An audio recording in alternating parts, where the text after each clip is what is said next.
Yung pagmamalasakit sa kalikasan, dapat nagsisimula yun sa bawat isa sa atin.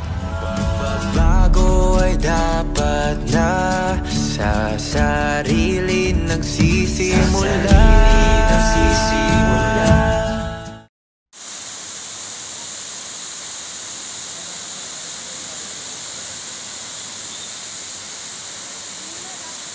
Kumusta Verified? Ako si Purple Dibiri at ito ang aking mini vlog. Ang Tamaraw Falls na matatagpuan sa Puerto Galera, Oriental Mindoro ang inspirasyon ng likhang sining na ito.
Sa kasuotang ito, gumamit ako ng 680 piraso ng mga basyong pabalat ng 3-in-1 instant coffee.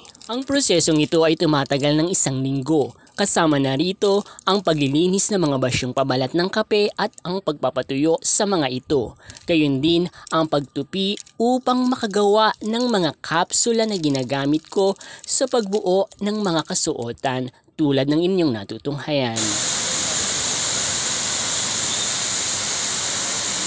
Tulad ng Tamaraw Falls, ang mga laylayan ng manggas nito at ang maluwag na pantalon ay naglalarawan ng marangal na pagdausdos ng tubig mula sa itaas hanggang sa banayad na pagdaloy nito upang pukawin ang atensyon ng sinumang nakatunghay sa angking kagandahan ng talon na ito. Ang Pilipiniana attire na ito ay sinuot ni Maria Concepcion Almares Amboy at kasalukuyang Lady of the Earth International title holder. Ang Tamaraw Falls na inspirasyon sa kanyang kasuotan ay isa sa ipinagmamalaki ng kanyang dakilang lalawigan, ang Oriental Mindoro. Ang mga palamuti sa pangitaas ng kasuotang ito ay gawa mula sa mga retaso ng tela at mga repurpose bead. Bilang isang fashion designer, hangarin ko na makapagbigay ng kamalayan at inspirasyon lalo tigit sa mga kabataan sa pamamagitan ng fashion. Nawa ay makatuwang ko po kayo na maging bahagi ng solusyon sa lumalalang problema natin sa basura. Suportahan niyo po ako sa pagtataguyod ng advokasiyang ito. Nawa ay mag-follow po kayo, mag-subscribe sa aking page, sa aking channel, at patuloy po kayong manood ng aking mga mini vlog. Mag-like and mag-share. Hanggang sa muli, thank you very much.